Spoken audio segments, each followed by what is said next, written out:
बहुत सारे लोग वेरिकोज वेन्स के इलाज के लिए हिजामा थेरेपी का कहते हैं। क्या हिजामा थेरेपी वाकई वेरिकोज वेन के इलाज में इफेक्टिव है या सिर्फ और सिर्फ आपकी नफ्सियाती तस्कीन का एक जरिया है? आइए इस पे बात करते हैं। मेरे बहुत सारे ऐसे मरीज़ हैं जो मेरे पास आते हैं और जब मैं उनको मुआयना करता हूँ तो मुझे छोटे छोटे कट्स ऊपर नज़र आते हैं और फिर मुझे पता लगता है कि ये इन्होंने हिजामा थेरेपी करवाई है। बगैर किसी एक्सेप्शन के हर एक मरीज़ ने यही कहा है कि जी हमने कराया, या तो कोई फ़ायदा नहीं हुआ, या अगर हुआ भी तो चंद दिन के लिए, 1-2 हफ्ते के लिए, और फिर वापस हमें बीमारी की अलामत फिर से वापस आ गई। तो हिजामा थेरेपी में क्या होता है और क्यों लोगों का ख्याल है कि वेरिकोज वेन्स में ये इफ़ेक्टिव हो सकती है? हिजामा थेरेपी के अंदर स्किन के ऊपर छोटे छोटे कट्स लगा के वेट कपिंग की जाती है और वैक्यूम जनरेट करते हैं, वैक्यूम बनाते हैं जिससे कुछ खून बाहर निकलता है। अब लोगों का ख्याल है और उर्फ़ आम में हमारे डॉक्टर्स भी ये बताते हैं कि जी वेरिकोज वेन में खून जी जम गया है, क्लॉट बन गए हैं, इस तरह की बात बताई जाती है। तो लोगों को ये लगता है कि जी जब ये कपिंग करवाएंगे तो क्लॉट बाहर निकल आएंगे और वेरिकोज वेन्स ठीक हो जाएंगी। तो यहीं पे बेसिक जो ख़राबी है वो यहीं पे है। वेरिकोज वेन्स के अंदर कोई क्लॉट नहीं बनते, इसके अंदर सिर्फ और सिर्फ वेन्स फूल जाती हैं और इनके अंदर खून का बहाव उल्टा बढ़ जाता है। और जब हम इनका इलाज करते हैं तो इलाज करते हुए हम यही देखते हैं कि जहाँ जहाँ पे खून का बहाव ज़्यादा है वहाँ पे हम उस खून के बहाव को रोकें, कम करें और इन वेन्स के अंदर खून को ना आने दें, ताकि खून इनके अंदर जब नहीं आएगा तो इनके अंदर रुकेगा नहीं, जब रुकेगा नहीं तो प्रॉब्लम्स नहीं होगी, सिम्टम्स नहीं आएंगे, अलामात नहीं आएंगी और मरीज़ को जो भी मसाइल थे वो बेहतर हो जाएंगे। जब आप हिजामा थेरेपी कराते हैं तो कुछ उसके प्रेशर का इफेक्ट होता है, कुछ वहाँ से खून निकलने का इफेक्ट होता है और कुछ बहुत ज़्यादा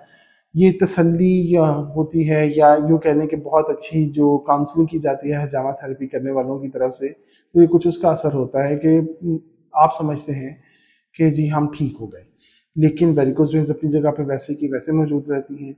और बड़ा क्विकली ये असरात ख़त्म हो जाते हैं, क्योंकि आपको एक्चुअल मसला तो उधर है ही,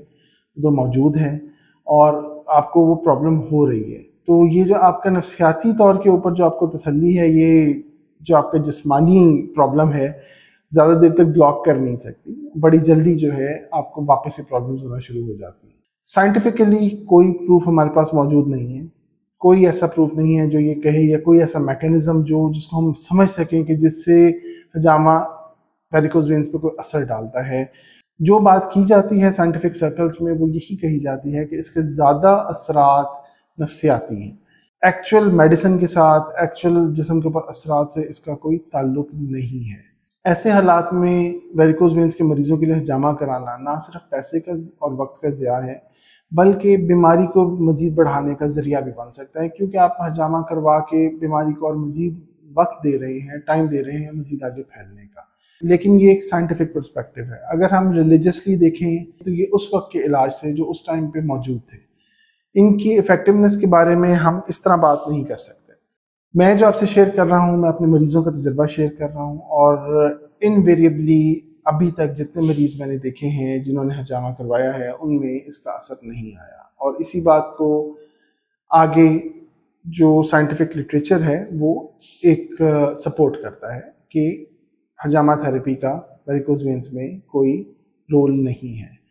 अगर आपको वेरिकोज वेन्स का मसला है, बजाय आप ऑल्टरनेट मेजर्स देखने के अपने आप को एजुकेट करें, आप देखें, आप पढ़ें, आप बेशक यूट्यूब पर वीडियोस देखें कि जी क्या है, ये क्यों होती हैं। जब आप ये समझ लेंगे ये क्यों होती हैं तब आपको खुद ही अंदाज़ा होना शुरू हो जाएगा कि आपने इसका इलाज कैसे करवाना है। शुक्रिया।